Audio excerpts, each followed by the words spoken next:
How to promote healthy conflict resolution in healthcare. CNA Monthly Training for March 2025. Objectives. Identify and understand factors that lead to workplace stress and conflicts. Identify productive ways to manage stress. Identify ways to manage conflicts in healthcare. And identify effective communication skills. Workplace stress. Workplace stress is a harmful physical and emotional response that occurs when the demands of a job are greater than an employee's ability to cope. It can be caused by many factors, including heavy workloads, long shifts, understaffing, challenging residents, job security, work-life balance, interpersonal relationships, etc. Stress can affect a healthcare worker's ability to concentrate and care for residents, which can lead to resident safety issues. Symptoms and effects of stress.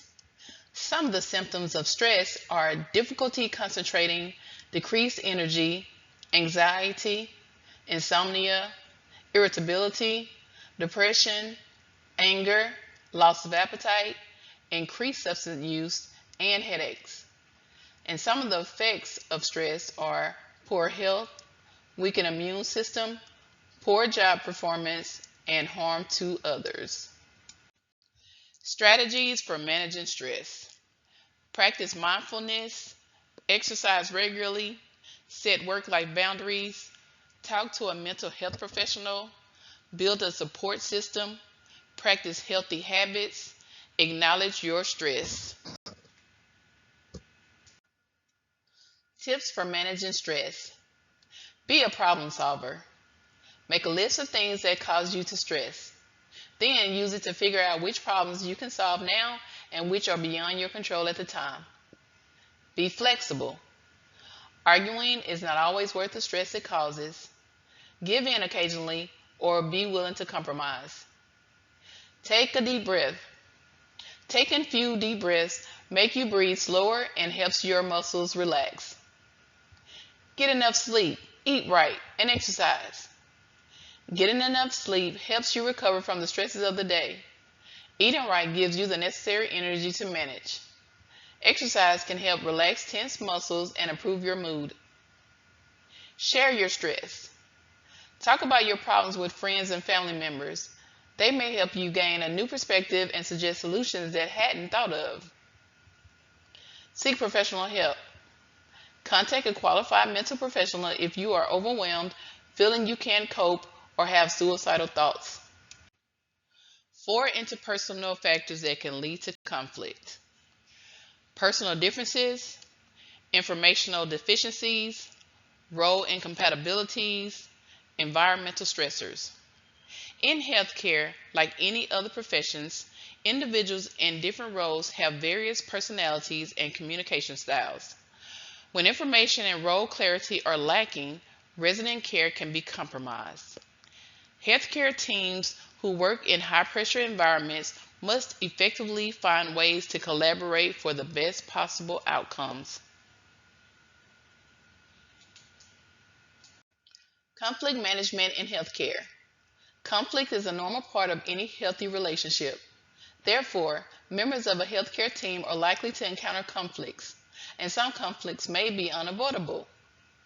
Conflicts that are appropriately managed can lead to healthy relationships, clear communication, and better job performance.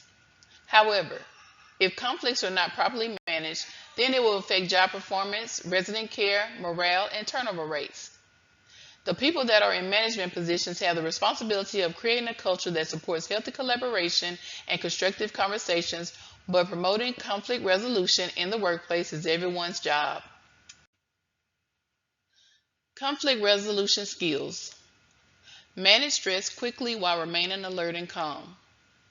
Remaining calm and keeping your composure enables you to read and interpret verbal and nonverbal communication accurately. Control your emotions and behavior. When in control of your emotions, you can communicate your needs in a non-threatening manner without intimidating or punishing others. Pay attention to the feelings being expressed, as well as the words spoken by others. Be aware of and respect differences. Disrespectful tones, words, and action only serve to hinder problem resolution. Instead, it can foster resentment and lead to anger. Conflict resolution. Addressing conflict is an important and vital component of a productive workplace culture that values respect and teamwork. If communication within an organization is not effectively utilized, members of the team will deviate from procedures or avoid working with key team members. There are several resolution styles that can help resolve conflicts. Conflict resolution styles. Number one, avoiding. Avoiding conflict resolution is used when there is no consequence for waiting to address the issue. It gives everyone time to reduce the emotional tension, think clearly, determine what is most important, and resolve the conflict in a calm and effective manner. Number two, compromising.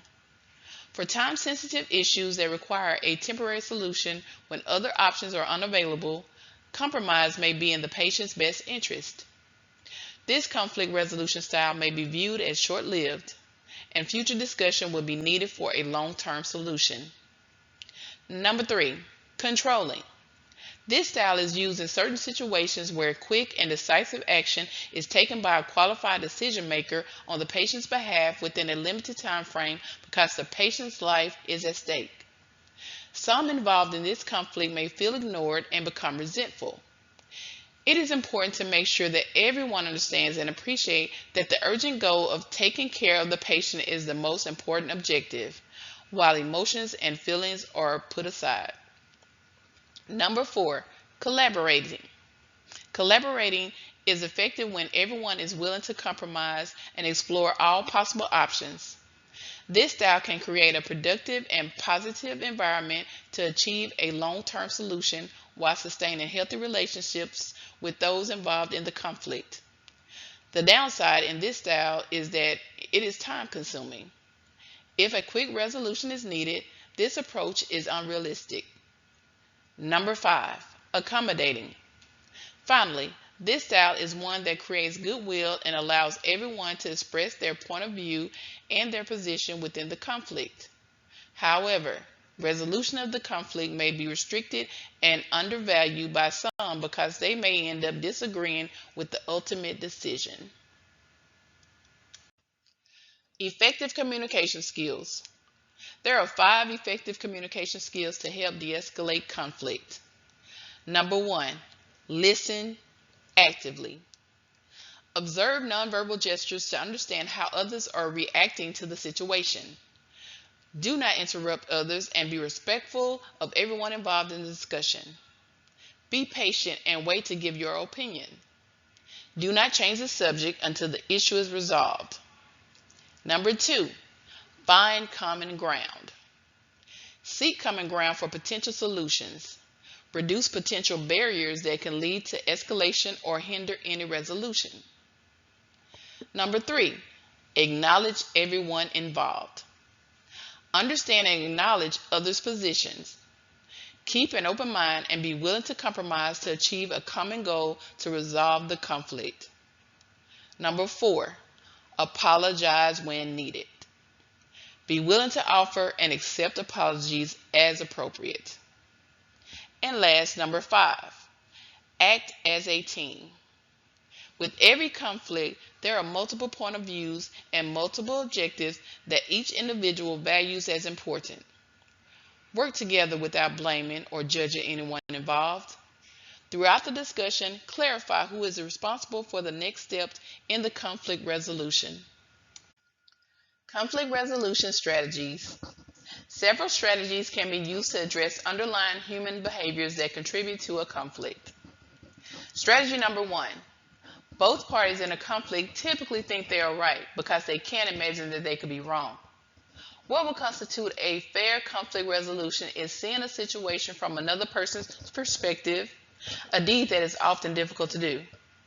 Be unbiased and fair to reach a common ground. Strategy number 2. Avoid escalating the situation with threatening or aggressive behavior. If you are feeling ignored, do not try to capture the other party's attention by making threats such as litigation or take it or leave it offers that will worsen the conflict. Before making a threat, make sure you have exhausted all other options for managing the conflict. Strategy number 3. Overcome the us versus them mentality by having a good connection with your group.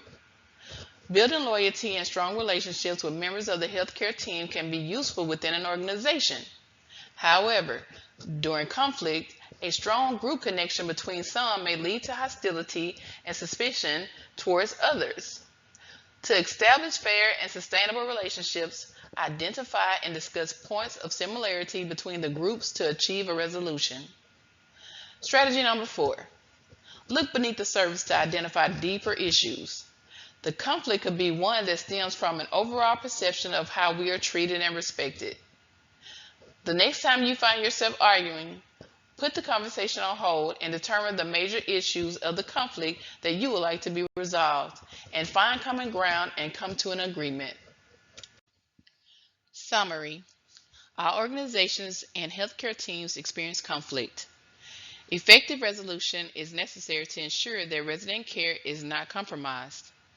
Proven tools and communication techniques should be used to resolve conflicts and ensure a positive and inviting workplace environment where everyone feels safe and comfortable expressing their point of view. All staff at CHDC are encouraged to follow their chain of command when encountering conflicts and promote healthy conflict resolution in the workplace. The end. Thank you to all the CNAs and direct care staff for all that you do in providing quality care to the residents of CHDC. Please complete the March CNA monthly test and submit to staff development.